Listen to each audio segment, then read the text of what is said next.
Bonjour à tous et bienvenue sur la chaîne. Alors j'espère que vous allez tous très bien. Donc dans cette vidéo, je vais vous présenter un jeu de Taroko Studio. Je vais vous présenter deux jeux d'ailleurs, que voici.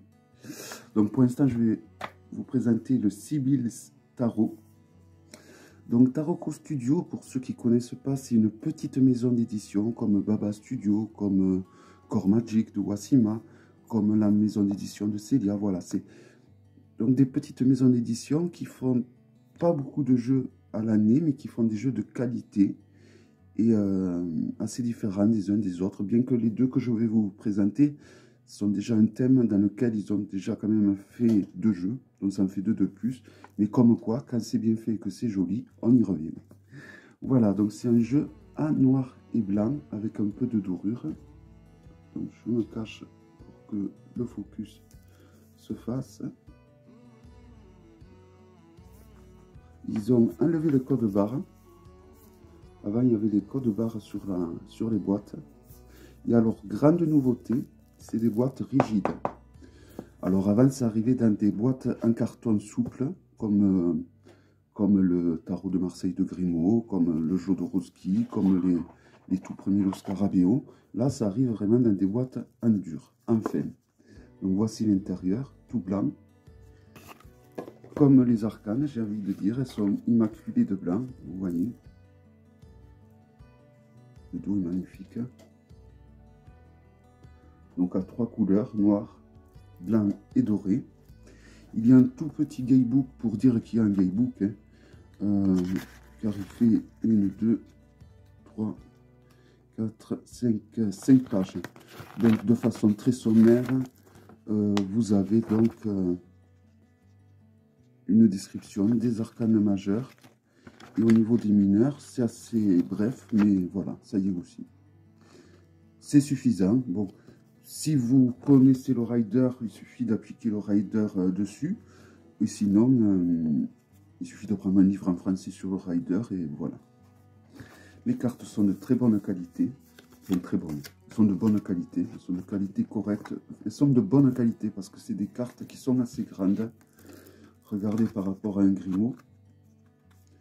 Elles sont un peu plus larges et un peu plus hautes. Et souvent, quand les arcanes sont plus grandes, elles perdent en épaisseur. Et là, elles sont d'une épaisseur correcte et elles sont assez souples, elles reviennent bien. Voilà, donc un très beau jeu, déjà, en esthétique. Les contours sont blancs, mais ça va très bien avec le jeu, je trouve. Qui permet de faire d'ailleurs des tirages en vert et en droit. Et donc c'est parti pour la présentation.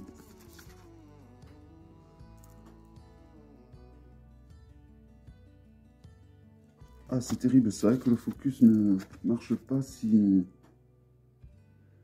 on voit mon visage. J'adore ce genre d'illustration. Vraiment, c'est des illustrations d'œuvres d'art, je pense, qui trouvent ça dans des bouquins, dans des tableaux. Et le but est de trouver la bonne illustration qui correspond à l'arcane, évidemment. Et je trouve que dans l'ensemble, ils y arrivent en général plutôt bien. Du moins, après, ça c'est personnel, hein, on a tous des goûts différents. Moi, je trouve que ça me convient, vu que j'y reviens chaque fois. Je suis un grand fan des jeux de Taroko Studio. Alors, c'est vrai qu'ils n'en font pas beaucoup par an, mais voilà, comme je vous ai dit, il y a de la qualité.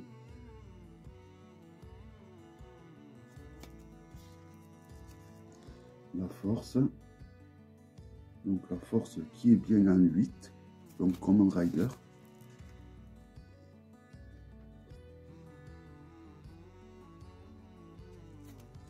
Donc il y a vraiment plein de détails. Hein. Ces illustrations ressemblent beaucoup au Mantegna. Donc on peut dire que c'est des illustrations qui sont de la Renaissance, je pense. Hein. Ou alors des années 1400, entre 1400 et 1500. Il y a plein de détails. La justice a souvent les yeux bandés. Hein. Le pendu, j'aime bien. Voilà, de toute façon, toutes les arcanes, je les trouve très belles et très appropriées. La non-nommée est magnifique. Alors bon, ça peut paraître bizarre de trouver jolie l'arcane de la mort. Mais vous verrez sur l'autre jeu, elle est super bien représentée. Je trouve le message qu'ils veulent faire passer est très bien. Donc, peut-être là, nous avons Saint-Michel qui chasse Lucifer.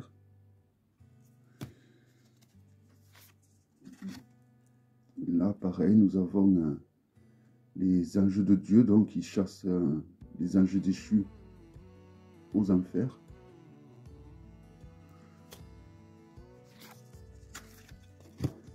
L'étoile.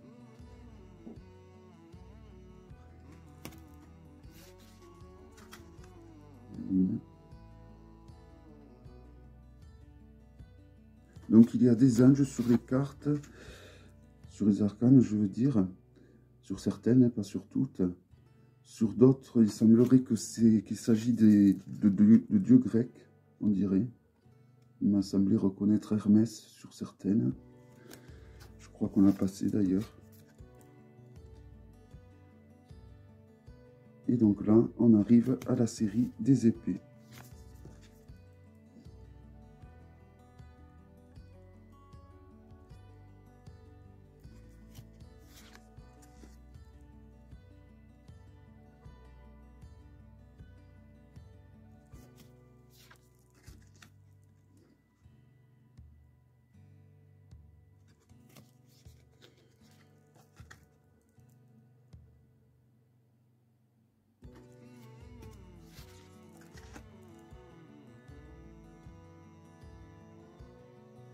Bon, il n'y a pas à dire, le noir et blanc, c'est vraiment des... Ça rend les... Ça fait des jeux assez chics, je trouve, voilà. D'ailleurs, quand j'aurai fini de faire tous les vlogs que j'ai un peu sur le feu, hein, donc c'est-à-dire je dois finir les vlogs sur l'angéologie, il m'en reste 2 à faire, hein, sur les tarots et sur les pierres, et un autre vlog sur les charges, j'ai envie de faire également. Je pense que je referai un vlog sur mes jeux en noir et blanc.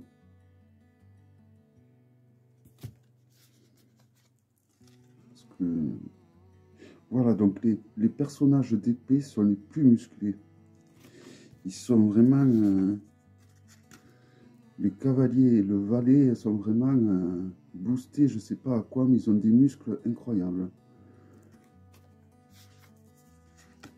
Le roi également.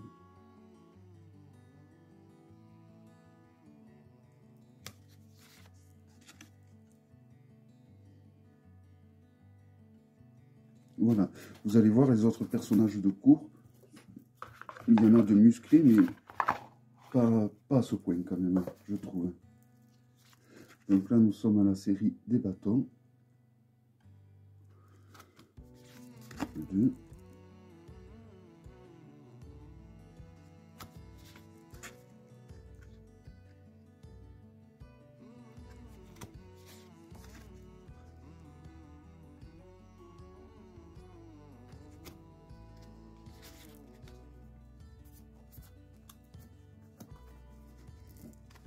Des fois, ils sont un peu codés. Le 5, de nouveau avec des anges.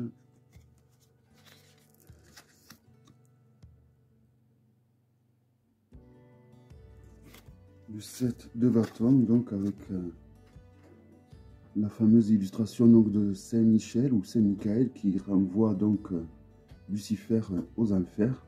Donc c'est un tableau assez connu. Hein. Je ne me souviens plus de l'artiste qui avait peint ce tableau.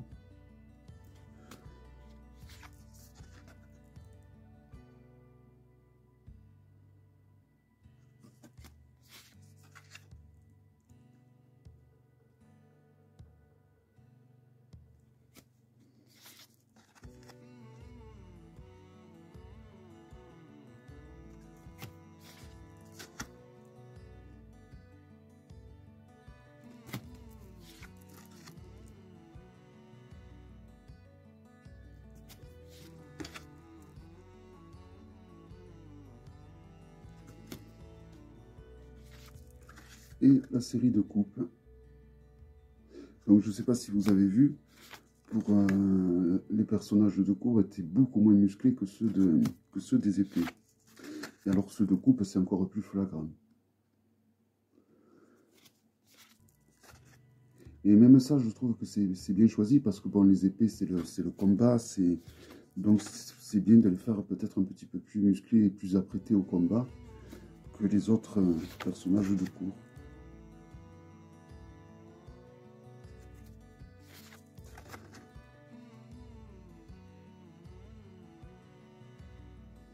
Je serais curieux de voir ce que vous pensez de ce jeu. Moi, je le trouve vraiment très réussi. Et je trouve qu'en noir et blanc, il est vraiment... je pense que s'il était en couleur, il ne serait pas aussi joli.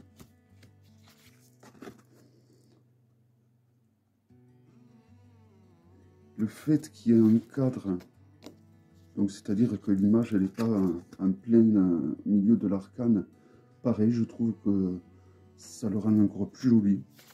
Donc comme quoi, vous voyez les personnages de cour de coupe, hein, ils sont comparés de ceux des épées, et ils n'ont vraiment pas autant de muscles.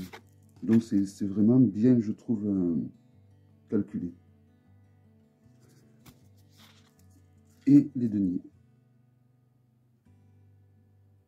Avec une jolie corne d'abondance. Pareil, ça va très bien avec les deniers. Hein.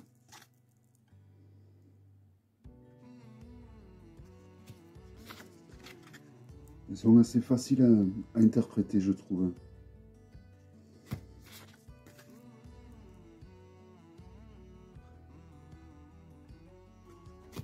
Je trouve que les dessins sont très parlants. Et souvent, quand on utilise des dessins d'œuvres d'art comme ça, c'est pas évident que ça soit parlant. Et là, je trouve que les scènes de vie qu'ils ont choisies sont vraiment très parlantes. En ce qui me concerne, évidemment.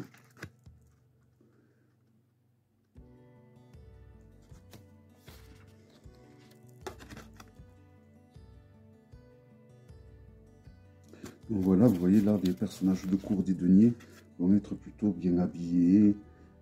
Bon, à part le cavalier qui va être, on voit qu'il est là, qu'il y a des muscles quand même qui débordent. Tout comme son cheval. Hein.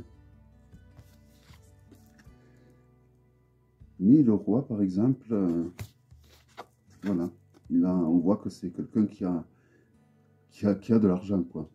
Il n'a pas besoin de se muscler pour avoir du pouvoir. Voilà, donc il s'agissait du Sibyl Tarot, donc un nouveau tarot de Taroko Studio. Hop. J'espère que cette vidéo vous aura plu. Je vous dis à très bientôt pour une prochaine vidéo.